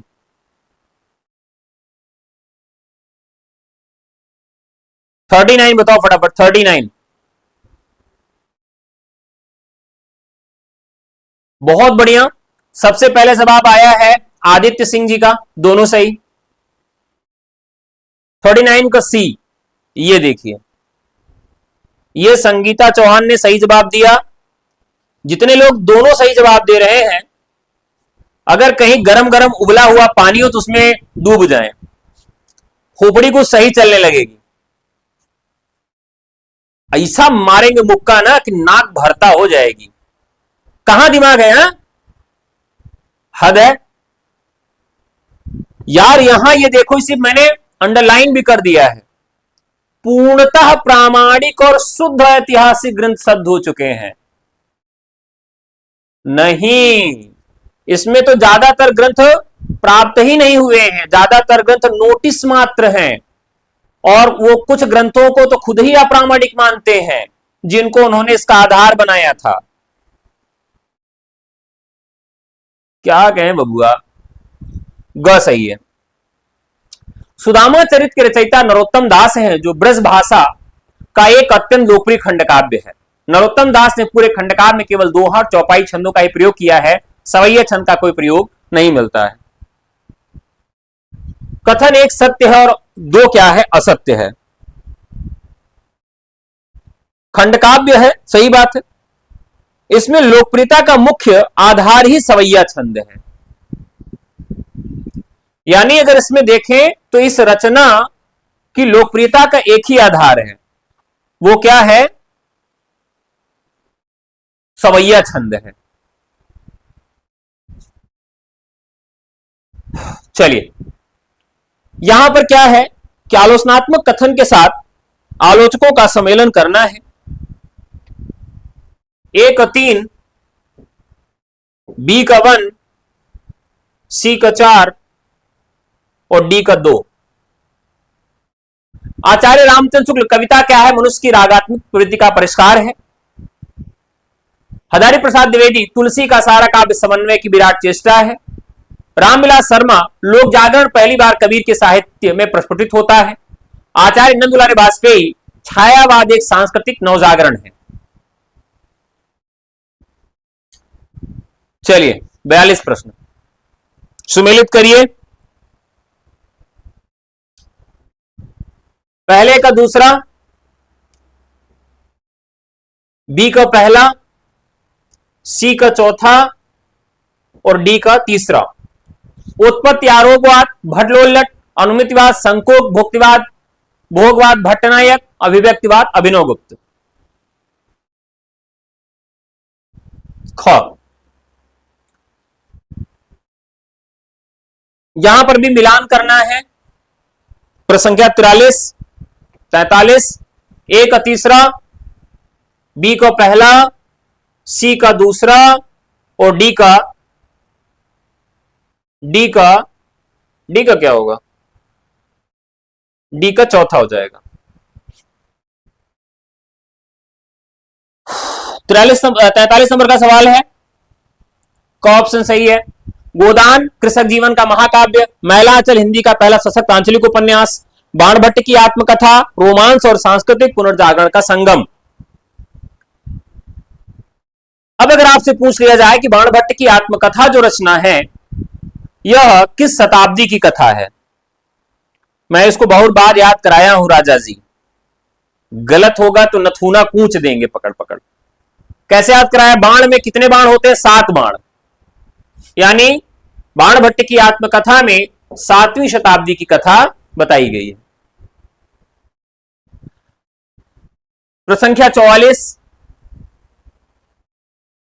44 का ए का दूसरा, बी का पहला, सी का तीसरा और डी का तीसरा, डी का चौथा। दूसरी परंपरा की खोज, रामविलास शर्मा, छायावाद, डॉक्टर नामवर सिंह, रश्मिमांसा, आचार्य रामचंद्र शुक्ल, कबीर हजारी प्रसाद द्विवेदी। सही है।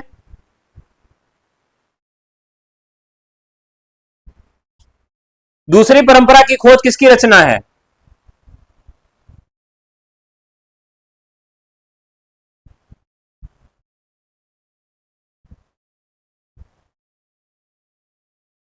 सही है कि गलत है? बड़ा करे, देखने में दिक्कत हो रही है। तो यहां पर नामवर सिंह होगा। दूसरी परंपरा की खोज किसकी रचना है? नामवर सिंह की है। यानी ए का दूसरा, बी का पहला, सी का तीसरा और डी का तीसरा।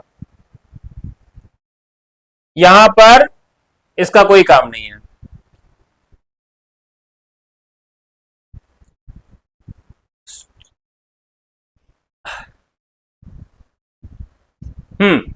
इतिहास ग्रंथों का सुमेलन है प्रसंख्या 46। ए का दूसरा दासी, बी का पहला the modern vernacular George Grierson, C का चौथा शिव सिंह सरोज, शिव सिंह सेंगर, मिश्र बंधुनोद, मिश्र बंधुओं का। यहां पर आदिकाल को क्या कहा गया है, किसके द्वारा? तो सिद्ध सामंत काल, राहुल सांकृत्यायन, संधि एवं चारण काल रामकुमार वर्मा, बीज वपन काल आचार्य महाप्रसाद द्विवेदी और वीर काल विश्वनाथ प्रसाद मिश्र। अलंकृत काल, अच्छा ये तो दोबारा आ गया, ये थोड़ा सा महत्वपूर्ण है, इसको देख लीजिए, जूम करता हूं। पूछा जा रहा है कहानी और उनके जो आंदोलन करता है उनसे इनका मिलान करना है। ए का दूसरा नई कहानी राजेंद्र कमलेश्वर और मोहन राकेश, बी का चौथा अचेतन कहानी नामवर सिंह वैचारिक व्याख्यान, सचेतन कहानी सी का पहला महीप सिंह, अकहानी गंगा प्रसाद विमल।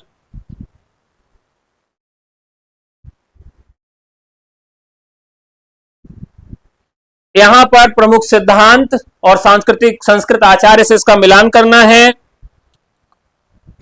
ए का दूसरा रीति सिद्धांत आचार्य वामन, बी का पहला औचित सिद्धांत आचार्य क्षेमेंद्र, सी का तीसरा वक्रोक्त सिद्धांत आचार्य कुंतक, ध्वनि सिद्धांत आनंदवर्धन। भामा के अनुसार शब्द और अर्थ का सहभाव ही काव्य है, शब्दार्थों सहितो काव्यम, जहां अलंकार की स्थिति अनिवार्य है। आचार्य भामा ने वक्रोक्ति को सभी अलंकारों का मूल माना है और इसके बिना अलंकार की कल्पना को असंभव स्वीकार किया है। ए और आर दोनों सही है और आर ए की सही व्याख्या करता है। आचार्य वामन ने रीति को काव्य की आत्मा घोषित किया। रीतिरात्मा काव्यस्य, वामन के अनुसार रीति का अर्थ केवल वर्णों की सुंदर छटा है, इसमें वर्णों गुणों का कोई अंतर्भाव नहीं होता है। ए सही है और आर गलत है।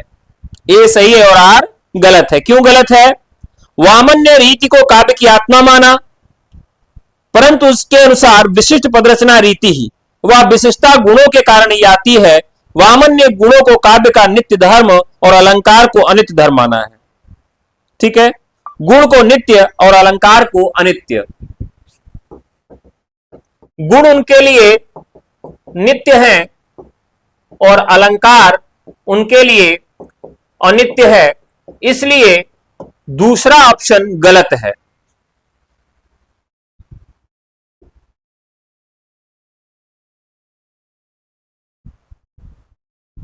चलिए अगला सवाल है,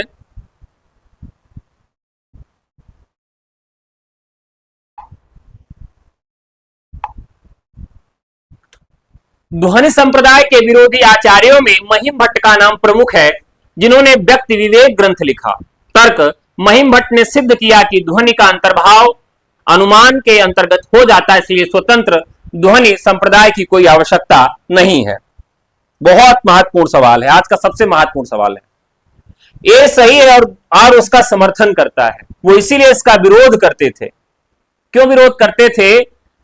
ध्वनि के विरोधी थे क्योंकि वो कहते थे कि अनुमान के अंतर्गत ही इसका स्वतंत्र ध्वनि संप्रदाय का कोई आवश्यकता नहीं है, इसीलिए वो ध्वनि का विरोध करते थे। भट्ट नायक ने रस निष्पत्ति के संदर्भ में साधारणीकरण का सिद्धांत दिया।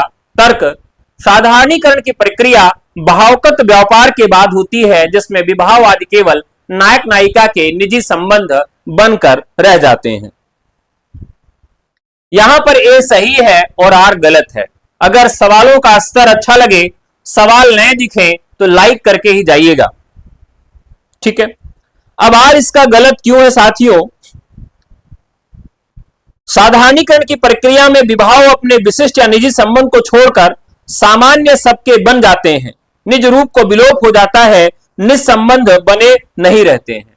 तो वहां निज संबंध नहीं बने रहते हैं, इस वजह से आर आपका गलत हो जाता है। आचार्य रामचंद्र शुक्ल ने रस सिद्धांत को एक लौकिक और मनोवैज्ञानिक धरातल पर पुनर्स्थापित किया। शुक्ल जी के अनुसार रस दशा हृदय की मुक्त अवस्था है जो मनुष्य को अपनी संकुचित व्यक्तिकता के ऊपर उठाकर लोक हृदय में लीन करती है। राइट आंसर हो जाएगा ए और आर दोनों सही है और ए आर की सही व्याख्या करता है। आचार्य लोंजाइनस का उदात्त सिद्धांत केवल शैलीगत चमत्कारों के कृत्रिम अलंकारों का समर्थन करता है। लोंजाइनस के अनुसार उदात्तता का मूल स्रोत महान विचारों की क्षमता और तीव्र आवेग भावुकता है जो प्रतिभा से उत्पन्न होती है। ए गलत है और आर सही है। आचार्य क्षेमेंद्र ने औचित्य को रस का स्थायी प्राण माना है। औचित्यम रस सिद्धस्य स्थिरम काव्यस्य जीवितम। यदि काव्य में अलंकारों और गुणों का प्रयोग बिना किसी औचित्य के अनर्गल रूप से किया जाए तो वो रस का उत्कर्ष करने के बजाय उसका विघात दोष बन जाते हैं। ए और आर दोनों सही है। आर ए की सही तार्किक परिणति है, यानी ऑप्शन घ इसका सही है।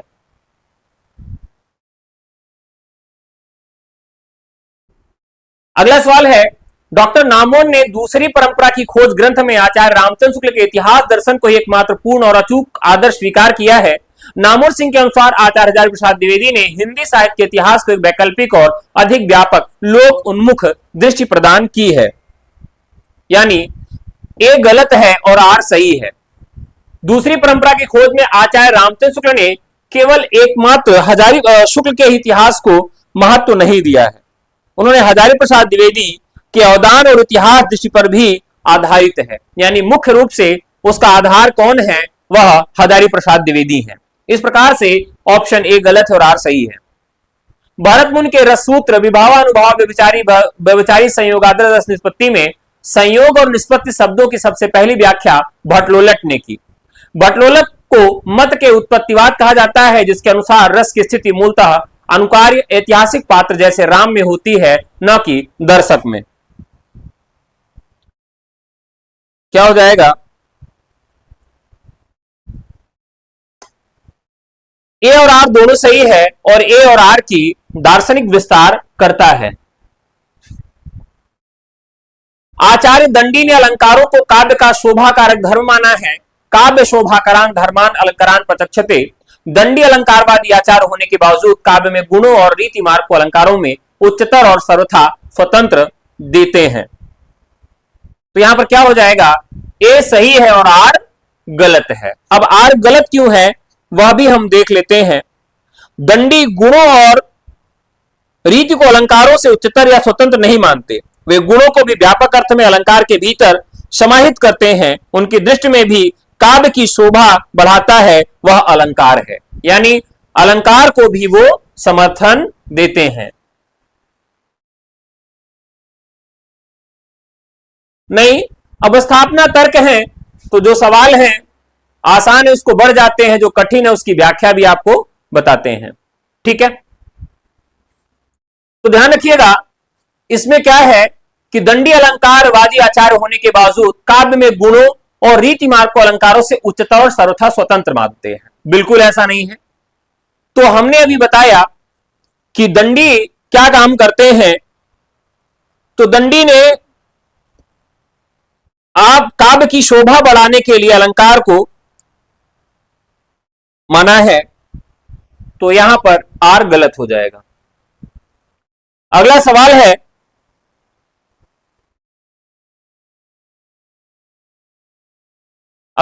है, आचार्य शंकुक ने न्यायशास्त्र के आधार पर चित्त तुरंग न्याय की कल्पना करके रस सूत्र की व्याख्या की।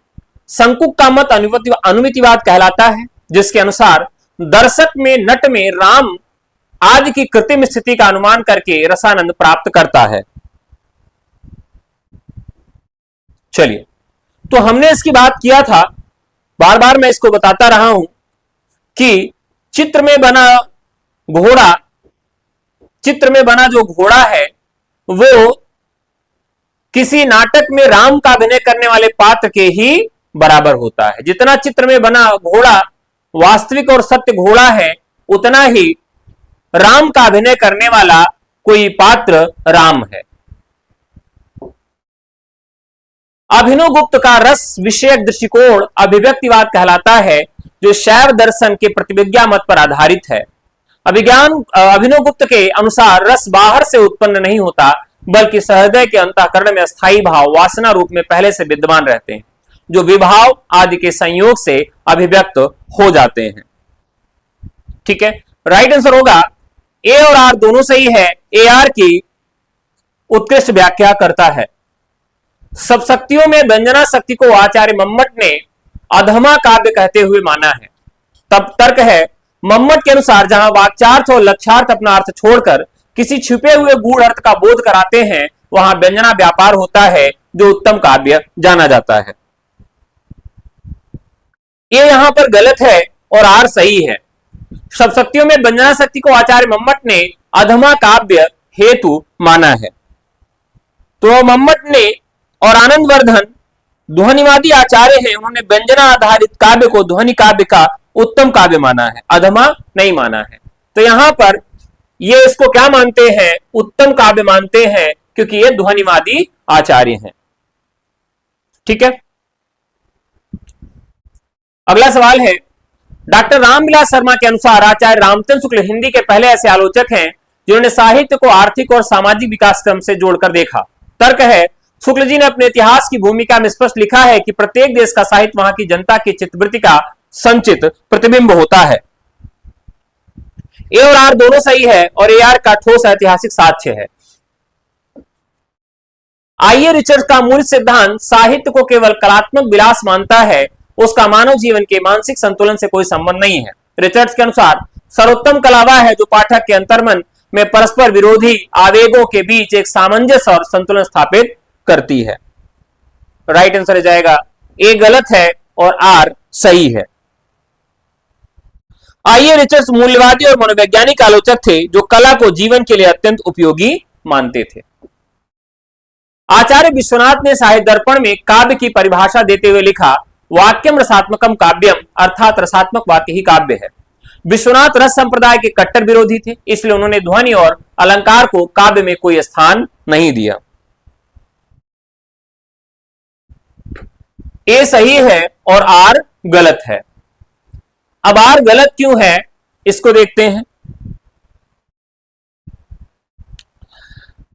विश्वनाथ रस संप्रदाय के पोषक आचार्य थे। उन्होंने ध्वनि और अलंकार को रस के उपकारक अंग के रूप में सहज स्वीकार किया है, वो इसके विरोधी नहीं थे। ठीक है, कॉलरिज के कल्पना सिद्धांत के अनुसार मुख्य कल्पना सभी मनुष्यों में अनैच्छिक रूप से पाई जाने वाली जन्मजात सृजनात्मक शक्ति है। गौण कल्पना केवल कवियों और कलाकारों में होती है, जो मुख्य कल्पना की सामग्रियों को सचेत रूप में पिघलाए गए रूप में देती है। ए और आर दोनों सही है और आर एक ही सही व्याख्या प्रस्तुत करता है।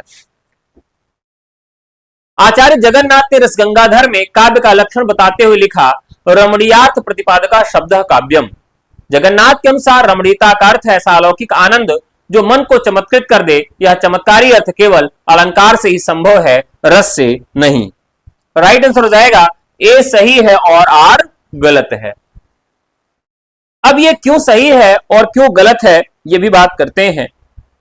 तो 17वीं शताब्दी में जगन्नाथ ने रसगंगाधर में यह लक्षण दिया, लेकिन जगन्नाथ के अनुसार रमणीयता का चरम रूप रस ही है। उन्होंने रस ध्वनि को काव्य का सर्वोत्तम रूप, उत्तमोत्तम काव्य स्वीकार किया है, वो रस के विरोधी नहीं थे। तो रस के विरोधी नहीं थे, रस और ध्वनि के उत्तमोत्तम रूप को स्वीकार किया। इस प्रकार से आर गलत है और ए सही है। मार्क्सवादी या प्रगतिशील आलोचना पद्धति साहित्य का मूल्यांकन उसके कलात्मक शिल्प, भाषा, सौंदर्य के आधार पर करती है। उसका वर्ग संघर्ष से कोई सरोकार नहीं होता। प्रगतिशील आलोचकों जैसे रामविलास शर्मा के अनुसार साहित्य सामाजिक चेतना का उत्पाद है, वह शोषित वर्ग की मुक्ति के संघर्ष में एक हथियार की भूमिका के रूप में आता है। प्रश्न संख्या 69, यहां पर एक गलत है और आर सही है। एक गलत क्यों है 69 में, उसे देखते हैं। मार्क्सवादी या प्रगतिशील आलोचना कला के लिए कलावाद का कट्टर विरोध करती है और साहित्यिक को आर्थिक सामाजिक संबंधों, वर्ग संघर्ष के चश्मे से देखती है। इस वजह से यह स्थापना गलत है। ठीक है, वो कला का जो सिद्धांत है उसके विरोध में आती है। आचार्य रामचंद्र शुक्ल ने साधारणीकरण की व्याख्या करते हुए माना कि साधारणीकरण आलंबन धर्म का होता है। शुक्ल जी के अनुसार जब तक किसी पात्र का आलंबन रूप सामान्य लोक हृदय के अनुकूल नहीं होता, तब तक सहृदय उसके साथ पूर्ण तादात्म्य रसनभूत संभव नहीं होती है। ए और आर दोनों सही है और आर ए की बिल्कुल सटीक और प्रामाणिक व्याख्या करता है। साथियों, यदि आप टीजीटी का मॉडल पेपर लेना चाहते हैं तो 20 मॉडल पेपर आपको मिल जाएगा। आप व्हाट्सएप करें 96 28 95 92 37 पर। अगर आप गवर्नमेंट डिग्री कॉलेज या पीजीटी जीआईसी हिंदी का लेना चाहते हैं model paper, PGT GIC mains की क्लास लेना चाहते हैं, जीडीसी मेंस की क्लास लेना चाहते हैं, UP TGT PGT 2026 upcoming vacancy के लिए नया धुरंधर 2.0 बैच लेना चाहते हैं, तो जो कि 5 जून से शुरू हो रहा है, उसके लिए रजिस्ट्रेशन शुरू हो गए हैं। आप व्हाट्सएप करके हमसे जुड़ सकते हैं। नंबर है 96 28 95 92 37। तो साथियों, आज की क्लास यहीं तक। आज की क्लास आपको कैसी लगी कमेंट करके जरूर बताइएगा। थोड़ा सा समय की कमी है, इस वजह से आज आपकी क्लास में सवालों की संख्या कम रखी गई थी। आप सब बताइएगा कि आगे कौन से टॉपिक हैं जिसको शुरू करना है, रखना है। एक दिन में रस, छंद, अलंकार, शब्द शक्ति, काव्य दोष, काव्य लक्षण इत्यादि जो पार्ट हैं उनको एक साथ रखूंगा और जितने भी डाउट हैं वो सब खत्म करूंगा। नए छंद और नए अलंकारों को भी आपको पढ़ाऊंगा। ठीक है,